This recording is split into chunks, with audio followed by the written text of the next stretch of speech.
Hawkins here with Chickenhawkfarmstead, and today we're going to take a look at and use the Tacklife 12-volt reciprocating saw.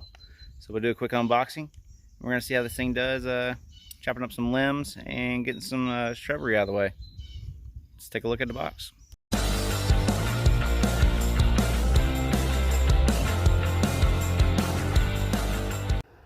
Alright, so here's our box right here. Yes, I already opened it because I was too impatient. You can see we got the Tacklife, which I got their oscillating tool, and I love it. This is the reciprocating saw. There's what it looks like there. Warning, reduce risk, read the owner's manual. So, here's a warranty card.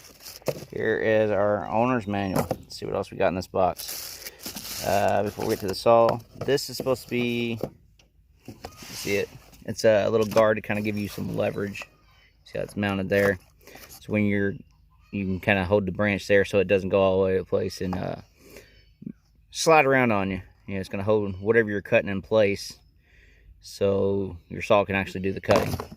And you don't have to hold it. And we got our charger. Awesome. We got a battery. It looks like 1500 milliamp. I think that's a 1.5 ampere battery. Tell me if I'm wrong. I could be. Let me know in the comments, I guess. Now, this is one thing I was worried about, is the blades. I didn't know how hard it'd be to get the blades because this is such a small saw. These actually look just like same locking mechanism there as regular sawzall, so that's awesome. Or reciprocating saw. And as you saw in the intro, here's the saw itself. What's that say? 10.8 volts, 0 to 2500 RPMs. What's that? 20 millimeter stroke length. Looks like we got a lock, so we don't accidentally hit that trigger. Looks like a lock for, for our blade there. Ambidextrous, so either hand. Okay, I like that. You just hit it with your thumb. So yeah, we're gonna try this out on some limbs and some branches of different kind of trees here in just a minute and see how it goes and see what we think. Let me put the blade and guard on real quick. See what that looks like. Alright, well there we have the finished product. The little locking button on top was actually, you push it in, and slide your guard in. So that was cool. And this, the locking mechanism here, I don't know if you'll be able to see it, you simply twist it and then let go and it's spring loaded. And that's where you twist it and drop your blade in and then let go and it twists back. So, not bad. And the battery did come charged, so it's going a lot faster than it looks like on the screen. But there we go. I'm going to go charge it up, top the battery off, and we'll cut some stuff up here in just a minute. Alright, we don't have anything big and crazy. And as you can see from the teeth on this thing, it's not going to fit the biggest stuff there is. I think from the biggest side there, that maybe 2 inches. So we're going to start off and see if we can get this one here. Because you can see it's going to fit around it, but I don't know how good it's going to go through it. This is made where I guess you can get one-handed action where it holds on. Let's see how this thing cuts.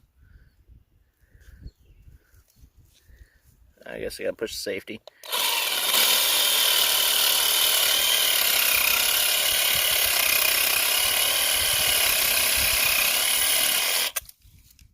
Not bad, especially for one-handed. And I did find this on the back that I didn't know about. You push it in, it shows you your power level. That's real cool. But yeah, this thing, definitely handy. Let's try some of these smaller branches.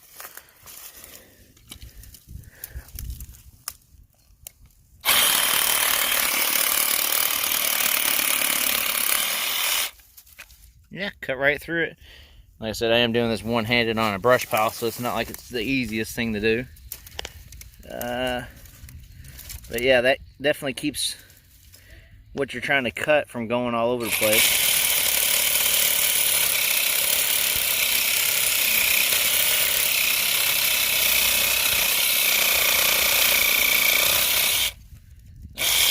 I end up grabbing a hold of a different one.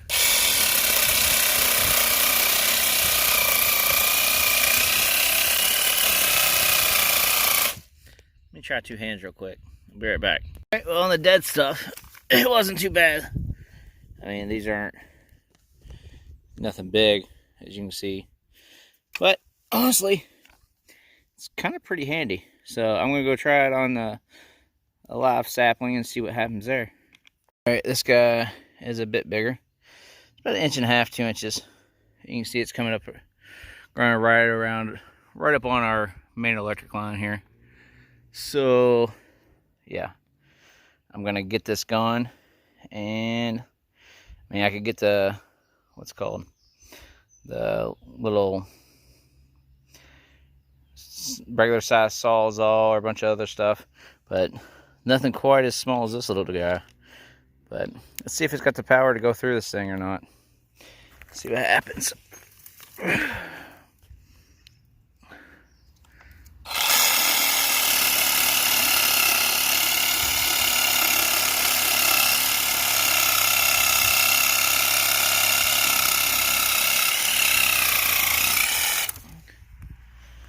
Well, that went a lot quicker than I expected.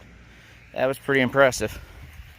This is a decent sized little tree here that is no more. Look at that.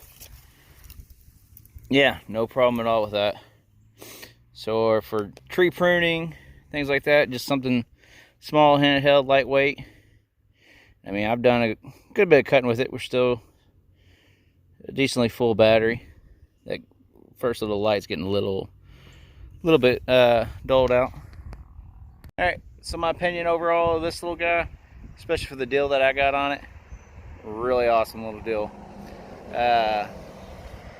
So far, Tacklife has very much so impressed me. I'll leave a link to this below. I'd definitely check them out.